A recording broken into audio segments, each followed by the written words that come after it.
Okay, so episode 6. Well, it starts off. I'm not sure why staff got mad at the group.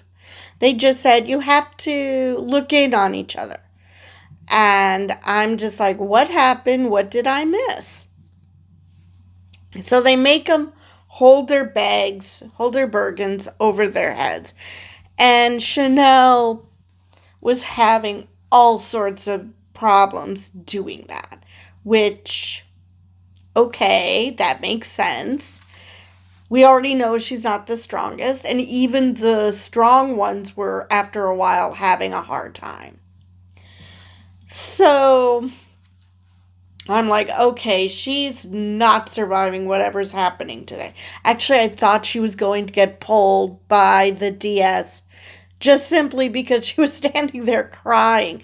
I mean, she kept it over her head as much as she could, but I was still like, yeah, they're gonna pull her already. Not yet.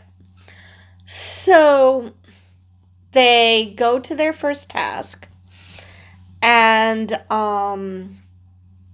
the first task was first the athletes are setting the pace. So I'm assuming it's a couple of the NFLers because they're the strongest athletes. No offense to Christy because they're just bigger than her. But, she and Sean are also fierce competitors and amazing athletes as well. So, Chanel was left in their dust, and because she was too far behind, Q pulled her from the course and disqualified her. Now, I don't know if this was just cut, but nobody seemed to ask what happened to Chanel. So we're down to 10. And we're in groups of 3. So obviously one group has to have four members because, well, math. Anyway, so they're supposed to go across this wire. And even Foxy, you could see they must have uppitied it or age, one of the two. Because I remember the first season, Foxy's like doop-de-doop-de-doo. And this time it was, so I don't know if it was just further than first season or what. And we saw a little bit of Sean, but not much. Not enough for me to be happy because I was really looking forward to watching Sean. Eric, it sucked. They finally acknowledged that the Deckers exist, letting them speak, having them be front and center, only for things to end badly. So Eric Decker, I did catch how tall he is, but my mom's like, it's so weird the way he's doing. I'm just like, I think it's because he's so tall. That these wires are meant for normal sized people. So of course it would be over your head. Or at least, up to your eyeballs. And he was like, it's on his waist. So he was having difficulties. And because he was having difficulties, they failed. I don't know if there was a team that actually passed. I was very impressed with Bria. I thought she did great. Brie did amazing. I was very proud of her. When Gia's helmet went really far over her forehead, I'm like, yep, she looks like her mother. So, but I loved Randall. He was giving his teammates pointers. This is how I handle things. I count. And you heard him actually counting, which I'm sure kind of annoyed staff, but. And I don't remember who was it with Eric or somebody else where Foxy was F bombing? I mean, they were, whoever was in charge of censoring definitely got their paychecks worth because Jesus Christ, he was real. Usually it's Billy. What the heck is it with the Brits? I mean, it was just hilarious. So, like, you look like this, you look like that. Okay. So, yeah, I'm sure they were, as much as they were yelling and playing the part of drill sergeant, it sounds like they're just having the time of their lives doing this. It really does. So, already I'm thinking, oh, it's a good thing that they pulled Chanel because no way, no way she's making it across. Not only is she not making it across so her team would make it, would pass, I think she would have fallen off the wires. It doesn't seem like anyone fell because I'm pretty sure they would have shown that if someone had actually fallen. Decker came oh so close, but he was able to. I mean, the man was a wide receiver, so he is capable of balance. I don't know how many years he's been out of the league, but still, I think he said 6. But still, you're not going to lose your abilities just like that. Especially if he's chasing after 4 kids. He's definitely going to keep in shape. Anyway, so they finished the task, and it was interesting that this was the task that caused Decker to throw up. Eric ended up projectile vomiting outside the vehicle. I hope he was shooting for distance, because that truck is going to look nasty otherwise. So they only showed the fails. They didn't mention specifically if anyone passed. I was upset that they didn't fully show Mark Estes because he was hyping it up about, I'm more than just a TikToker, blah, blah, blah. And whenever they say shit like that, usually they fall on their freaking face. Metaphorically, of course. So, yeah, I was really wanting to see that. Cody, I guess he did decently. I'm still waiting for something bad to happen to him. Maybe the female, whoever the female interrogator is, if he makes it that far, will make him cry. I'm still wanting something because he's such Mr. Masculinity and Mr. Alpha Male. Even though he doesn't use those terms, I'm pretty sure he would agree with those terms.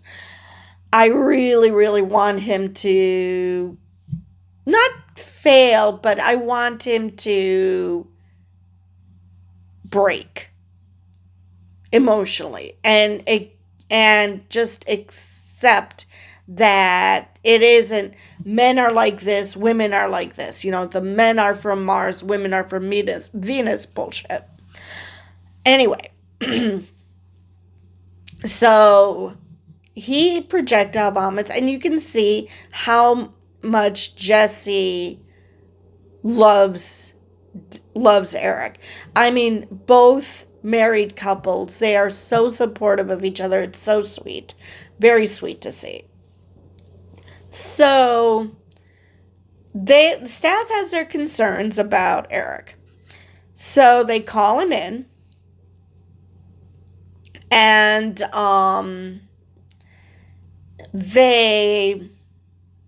of course, it's therapy session. So he talks about how he's been 6 years out of the NFL. He's looking for who he is because he doesn't know what to do with himself now. He even called to, I can't remember who asked him what he does, and he's like, I really don't work.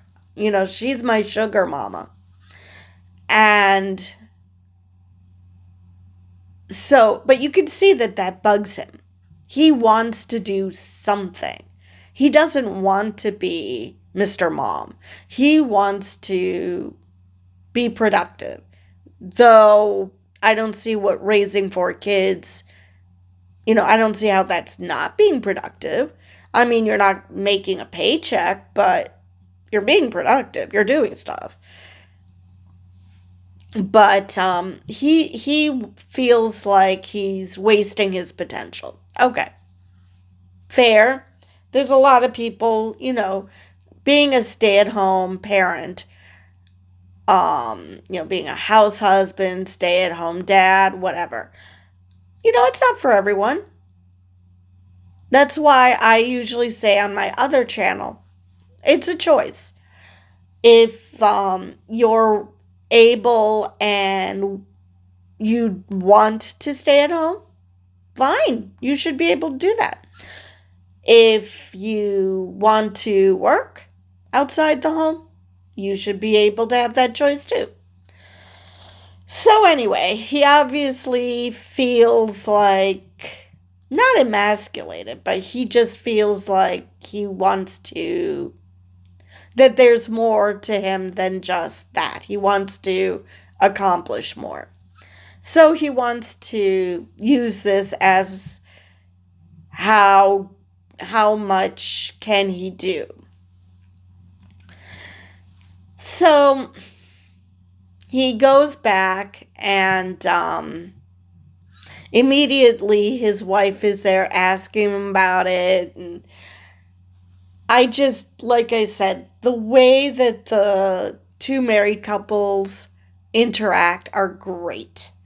The fact that the Deckers only got airtime for this episode annoys me. It sucks so much. But, so then they move on to the next task. And it's called Murder Ball. And first it's men against men and then women against women. And with the men, I mean, the NFLers were really going at it. And I'm sure they were also targets for the other recruits because they are big and they're strong and this is their forte. We have 2 wide receivers and we have a long snapper who used to be a linebacker. So, of course, this is going to be in their forte. Up to a point, but, So, of course, they're going to really go at it in a way that the others probably wouldn't. You even saw at the end, I think it was Sean and Jesse James, or Jesse James and Christy. I can't remember who. And they were like, that was fun. And all the while, Eric Decker's like, oh, my back. So, anyway. So, then they move to the women. And, it's just starting with 2 and then calling out numbers. And Christy scores for the women. And then it's like, okay, round 3 is a free-for-all. Everybody in the pool. And I just loved Sean at the end of it. It's like, I wasn't expecting to be tackled by NFL players today. And, she's just so nonchalant about it. I mean, she's the smallest person there. I mean, I don't think Gia's a lot taller, but I think she still is. So to have that nonchalance, I mean, I thought it was hilarious. And also, I can't remember who it was. I think it was Brie who said, or maybe Gia. I'm not sure now. We have to go up against them? They're huge. I'm going to die. But I'm pretty sure that the guys were aware that these are little women. They don't want to squish them. They don't want to hurt them. I mean, they want to, go all out, but also I'm pretty sure that they were, doing their best to not run over women. Even though Sean did get tackled, but I guess they figured, oh, it's okay if we tackle Sean. That's fine. Andrew said she'll be okay. So Andrew ended up with a bloody nose. Wasn't broken, thankfully. So both spouses, both Easts, ended up with bloody noses this season. So I'm like, ah, how sweet. But like I said, I love their, and so Eric is like, oh man, I popped my back. And he was having all sorts of issues moving. The time he didn't have an issue moving, oddly enough, was when they were leaving, when he was medically withdrawn and Jesse voluntarily withdrew. Obviously she wanted to be there for her husband, which, again, awesome. I mean, he wasn't forcing her.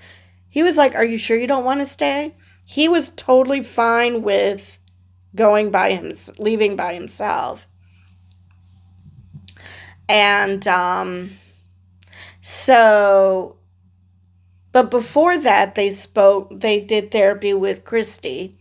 And I did not realize, because it's still listed under the recruits in Wikipedia as Christy Pierce Rampone, I was unaware she was divorced. So I should not be calling her Rampone. It's just Christy Pierce. And so she talked about the divorce and her toxic marriage and her career. And so she came back and she was crying. Then, like I said, Eric was medically withdrawn. The medic finally, I don't know if the medic only finally got around to it or someone went and got the medic. I assume it would have been Jesse. Would get the medic and, have them look at Eric. And he's like, I'm sorry, I just don't think you can, put more stress on your back. So he medically withdrew him. Rudy took his number. But when he was leaving, he was carrying his Bergen. And he was walking just fine. And I'm like, maybe we pulled him too early.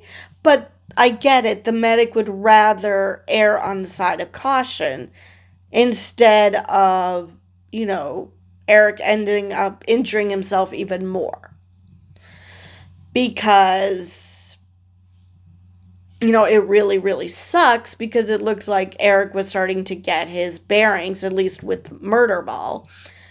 So it would have been great to see him continue, and by extension, Jessie, because she's been doing fine, because, like I said, military brat. So yeah, that really sucked. That was a sucky one. I appreciate that Jessie wanted to be there for her husband, but it sucks because she was doing well. And Rudy even pointed that out. It's like, but you've been doing well on the course. We didn't hear her say it, so I don't know if that was just edited out to mention, that she wanted to be there for her husband, that, she doesn't want him leaving by himself for whatever reason. And let's see if there's anything else about this episode I wanted to mention.